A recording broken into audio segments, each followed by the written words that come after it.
What's up, Archons? I'm Flightless Pheasant, and today we got another update on the Amber Skies game found.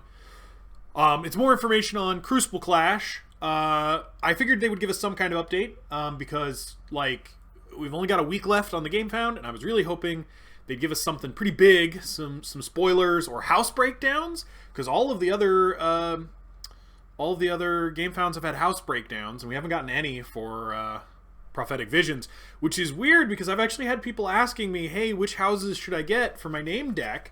And I'm like, I don't know. They haven't told us anything about any of the houses, like what they do and how they fit, and given us spoilers, and no spoilers from the community. This is a weird one, guys. This is feeling real weird.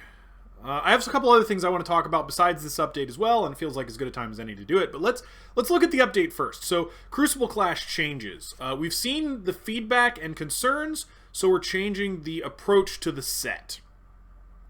So let's go through it. We'll have them speak for themselves, and then I'll make some commentary after that. When we announced Crucible Clash last week, it was met with mixed reviews. While some of you got excited about the possibilities a set like this could bring to the table, many shared a similar sentiment that rang loud and clear: the concern around set legality and the usefulness of the decks after the sealed event was over. Yeah, I got this a lot on my stuff too, where people were like, hey, why would I get this if I can't use it after I play a sealed event and the event's over?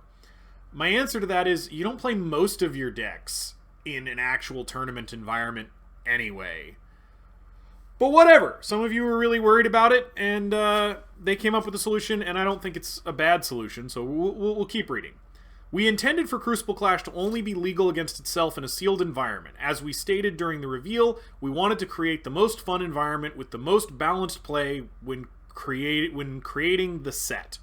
We discussed balancing Crucible Clash with all other sets, but found trying to balance the Archon power, the main concept of the set, against other sets would lead to a less fun experience. Absolutely, I believe that's completely true. Ghost Galaxy has had a really hard time balancing things lately, and a mechanic like an Archon power would probably be beyond what they could handle. Reliably, at least. So I think it was a totally valid, good call to not make it legal against other sets. But they did come up with a workaround that I think is also fine. Seeing the reaction and feedback during the reveal had us revisit this discussion to see if we could come to an alternative that would still lead to a fun experience. While the joy of the set will be most felt when going against itself due to the Archon power, the decks are perfectly viable in other sets, even without the use of the Archon power. So after careful consideration, we've concluded Keyforge Crucible Clash decks will be tournament legal in official Archon and Alliance formats without their Archon power card. There you go. You just don't get the special power for the set, and you can still use it if you want. I don't think a lot of people are going to. I think it's going to be like Discovery, where it's legal, but that doesn't mean anybody plays it at tournaments.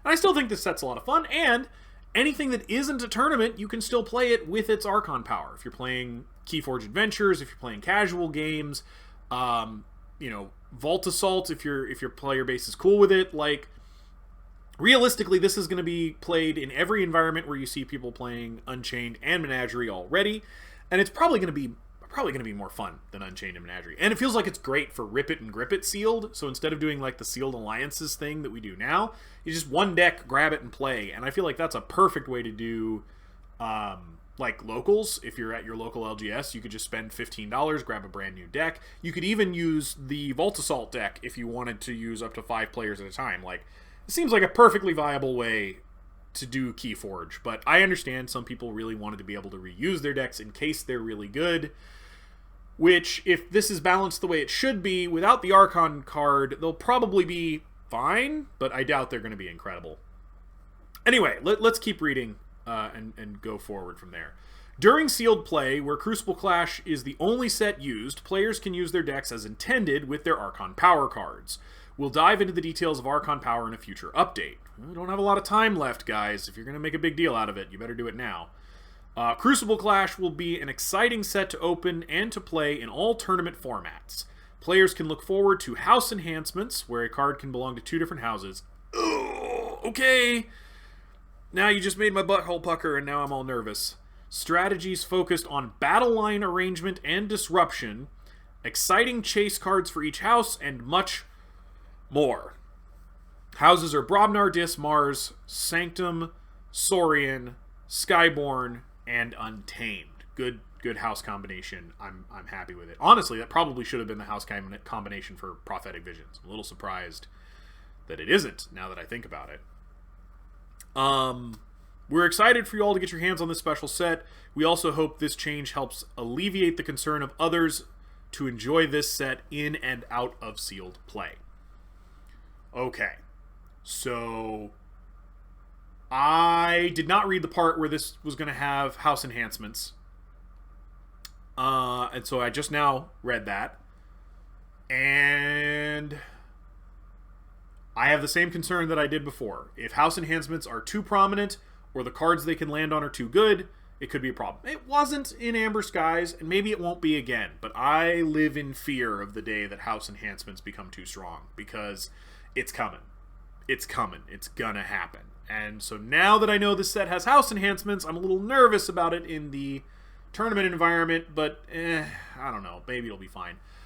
I want to know what you guys think about this. Put your thoughts down in the comments. In particular, I want to know how many of you did not get bonus Crucible Clash decks that are now going to do so, right? Because I feel like that's the big question. How many people previously did not get Crucible Clash decks and will do so now because there's a chance that you might pull one worth playing in a tournament, as opposed to it's a fun thing to do with your friends at your local?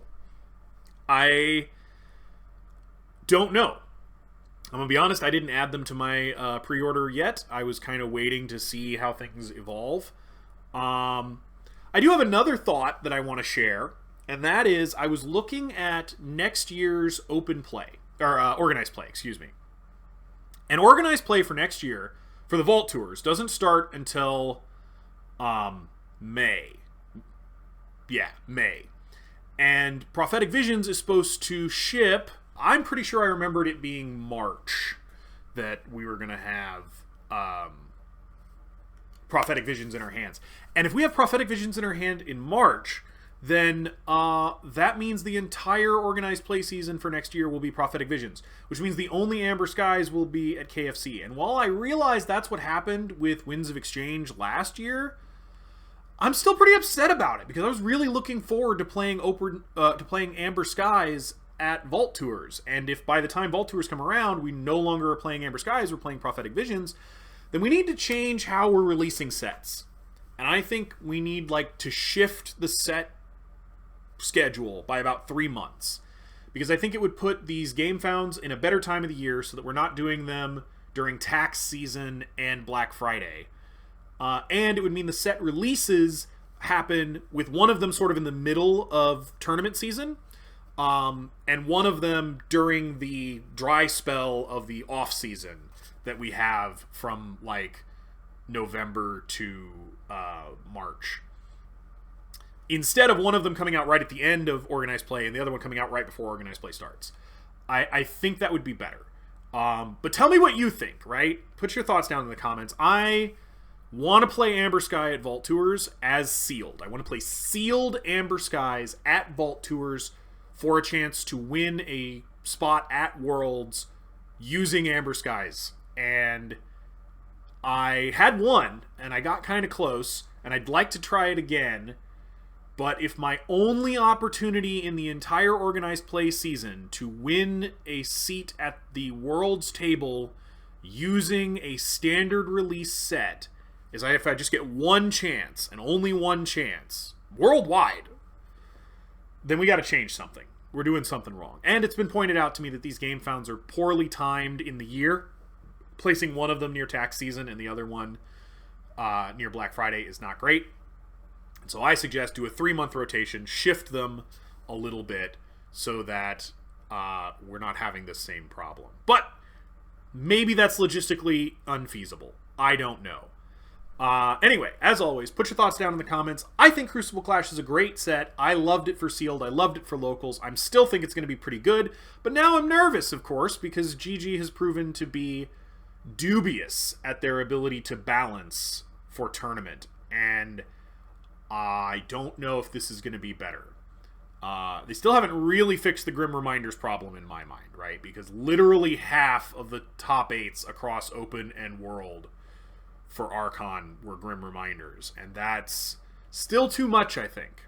Still too much Grim Reminders. In here somewhere, Junk Restoration and Winds of Death, we're all seeing way too much play. Changes need to be made. At least in my opinion. Maybe people disagree. But anyway, I think there are good things going on. This is not the update I wanted to have today. I was really hoping that today's update was going to be some kind of spoilers, because we need hype. We need hype for Prophetic Visions, right? Yeah, the hype for Crucible Clash was a little but the real problem in this game found is there's no hype for Prophetic Visions, because they're not giving us any spoilers, they're not giving us house breakdowns, they're not giving the community spoiler cards to put out.